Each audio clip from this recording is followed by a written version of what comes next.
Welcome to my channel. Today we're diving into the chilling psychological thriller Get Out 2017, where nothing is what it seems and escaping might not be an option.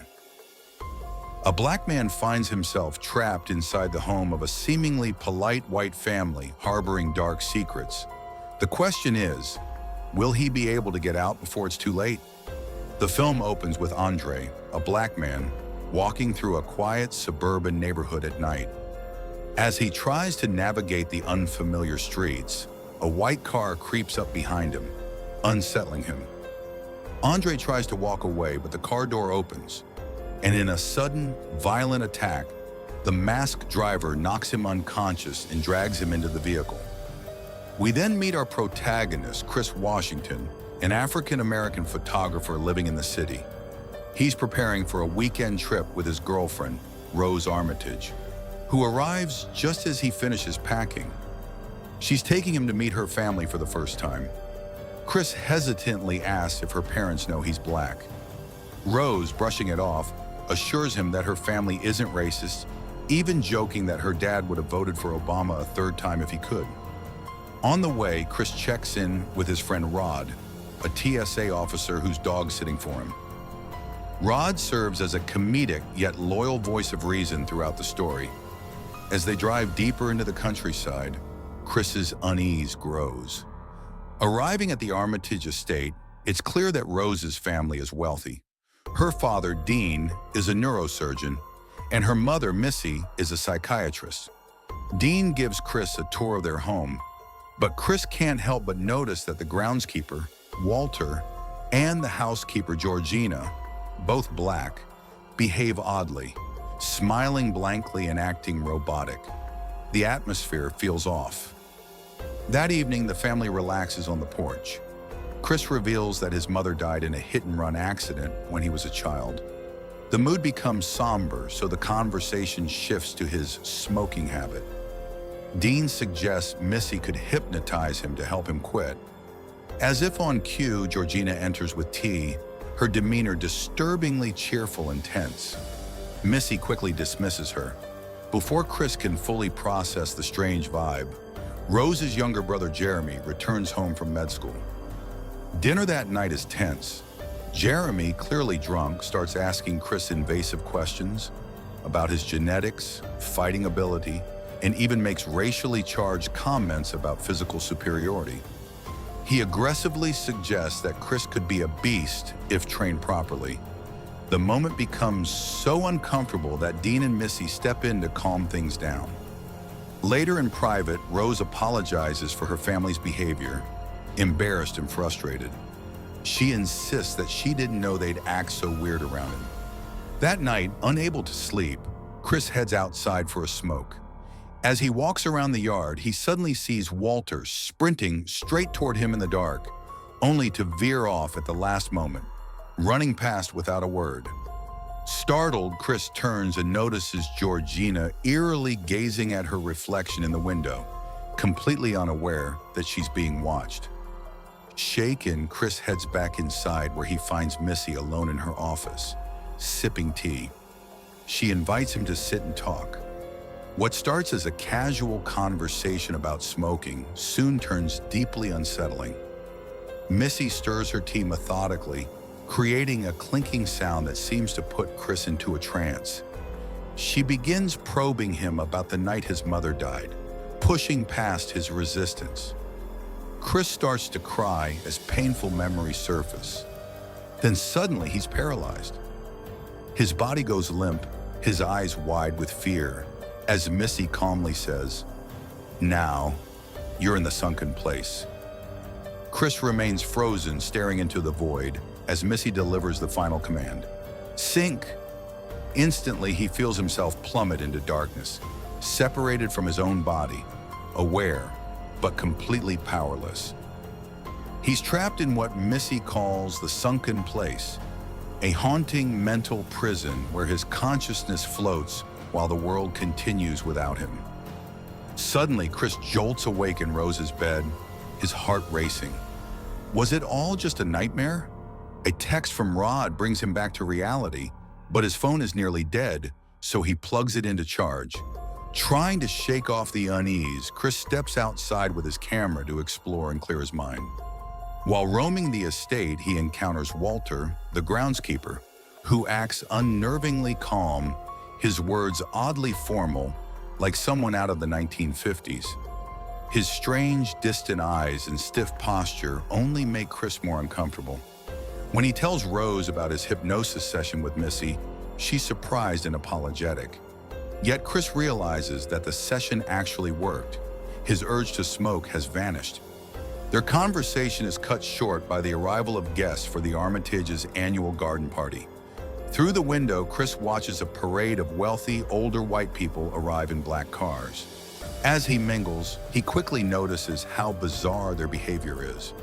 Guests touch his arms, ask inappropriate questions about his physique, and make awkward comments about black culture and genetics. It's dehumanizing, and Chris begins to feel like an exhibit at a museum. He retreats to photograph the grounds where he meets another black man named Logan King. But something is off. Logan, like Walter, speaks and acts like someone far older than he looks. His stiff smile and old-fashioned demeanor put Chris on edge. Among the sea of unsettling interactions, Chris finds one exception: Jim Hudson, a blind art dealer who recognizes Chris's photography work. Unlike the others, Jim shows genuine appreciation for his talent, admitting he once admired Chris's eye for composition before going blind. It's the first conversation that feels authentic. Later, needing a break from the party, Chris heads upstairs. The moment his footsteps leave the crowd, a chilling silence falls below, and every guest tilts their head upward, listening. It's as if they're tracking his every move. Back in Rose's room, Chris discovers his phone charger has been unplugged again. Suspicious, he tells Rose he thinks Georgina did it on purpose, but she dismisses it. Chris then calls Rod and updates him about the hypnosis and the strange atmosphere at the party. Rod, deeply concerned, jokes darkly that white people love turning black people into sex slaves, a theory that feels less like comedy and more like a warning. Their call is interrupted when Georgina enters the room. Chris gently confronts her, saying he feels uncomfortable around so many white people. Her face twitches with emotion as she starts to cry. She insists that the Armitages are good people and treat her like family, but her smile is strained and unnatural, like she's forcing herself to say the words. Still shaken, Chris tries to secretly photograph Logan to send the picture to Rod. But when the flash accidentally fires, something terrifying happens. Logan freezes, then starts convulsing. His nose bleeds, and his eyes widen with panic. He lunges at Chris, screaming frantically, "Get out! Get out!" before collapsing. The family rushes in, and Dean quickly explains the episode as a seizure caused by epilepsy, claiming the flash triggered it. Trying to lighten the mood, Dean suggests playing a game, but Chris has had enough. Rose senses something is wrong and pulls him aside for a walk. As they stroll through the woods, Chris confides that everything about this visit has felt off since the hypnosis. He tells her he wants to leave. Rose, appearing supportive, agrees. They'll head back to the city first thing in the morning. Meanwhile, back at the estate, the family hosts a secretive, silent auction in the backyard. Guests sit in rows as Dean leads the bizarre ritual using bingo cards. The item being bid on? Chris himself. The winner? Jim Hudson. Back at the house, Chris manages to send Rod the photo of Logan. Rod instantly recognizes him, not as Logan King, but as Andre Hayworth, a man they knew who mysteriously vanished months ago. The revelation hits hard. But before Chris and Rod can discuss it further, Chris's phone dies. Now certain that something is horribly wrong, Chris tells Rose they need to leave immediately. She agrees, but claims she has to find her bag first. As Rose searches, Chris's growing paranoia leads him to open a nearby closet. Inside, he finds a box of photographs. What he sees chills him to the core. Dozens of pictures of Rose with other black men and women, including Walter and Georgina. One thing becomes horrifyingly clear. Chris is not her first victim. Rose returns, feigning concern and claiming she can't find the car keys. Chris demands they go, but tension spikes as Jeremy appears at the door, blocking their exit. Dean and Missy close in, surrounding him. Chris pleads with Rose. "The keys, Rose!" And her cold expression drops the final pretense. "You know I can't give you the keys, babe," she says. In a desperate attempt to escape, Chris lunges at Jeremy, but before he can gain the upper hand, Missy subtly taps her teacup with a spoon. The sound triggers the hypnotic state again, and Chris collapses, paralyzed. He awakens bound to a chair in a dark basement, unable to move. A vintage TV switches on, playing an eerie instructional video. On screen is Roman Armitage, Rose's grandfather and the founder of the twisted procedure Chris is about to endure. Roman explains that Chris was chosen for his genetic advantages, a term that dehumanizes Chris and reveals the grotesque reasoning behind the family's actions. As the familiar clink of a spoon on porcelain plays again, Chris slips back into unconsciousness. Meanwhile, in the city, Rod grows increasingly alarmed. He tries calling Chris repeatedly but receives no answer. Fearing the worst, he goes to the police to report his suspicions. Rod explains that Chris may be a victim of a white family abducting black men, possibly for sexual exploitation. But the officers dismiss his claims, mocking his theory with laughter. Alone and frustrated, Rod realizes he'll have to act on his own. Back at the Armitage house, Chris regains consciousness in the basement. This time a new message plays. It's Jim Hudson, the blind art dealer from the party.